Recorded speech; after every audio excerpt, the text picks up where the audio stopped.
Magandang umaga, Binibining Adobas. Narito ako ngayon upang magrepresenta ng aking talumpati tungkol sa mental health awareness.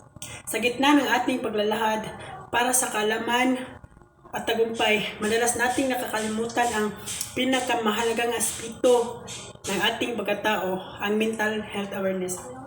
Bilang isang mag-aaral, nakikita ko ang patuloy na presyon ng ating nararanasan, ang pagnanais ng patagumpay, ang pangamba ng pagkabigo, at ang takot na hindi matugunan ang mga inaasahan. Ngunit, ang ating mga isip ay hindi mga makina na kailangan lamang ng gasolina para gumana. Ang ating kalusugang pangkaisipan ay isang malalim na aspeto ng ating pagkatao. At kailangan nating bigyan ng nararapat na pansin. Ang mental health ay hindi lamang kahinaan. Ito ay isang mahalagang bahagi ng ating kabuuan, at ang pag-aalaga dito ay kasing halaga ng pag-aalaga sa ating pisikal na kalusugan. Ang pagiging aware sa ating mental health ay hindi lamang para sa nakaranas ng malubhang karamdaman, kundi para sa ating lahat.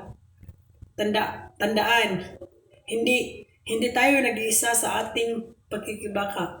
Maraming tao ang nakaranas ng mga hamon sa mental health, at mayroong mga mapagkukunan at suporta na makakatulong sa atin. Maging matapang at humingi ng tulong, at huwag matakot makikipag-usap. Ang pagiging aware sa ating mental health ay isang hakbang tungo sa malusog at masayang buhay. Sama-sama tayong magkaroon ng bukas na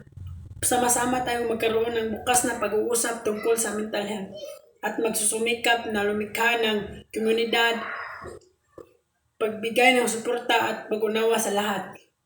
Maraming salamat po.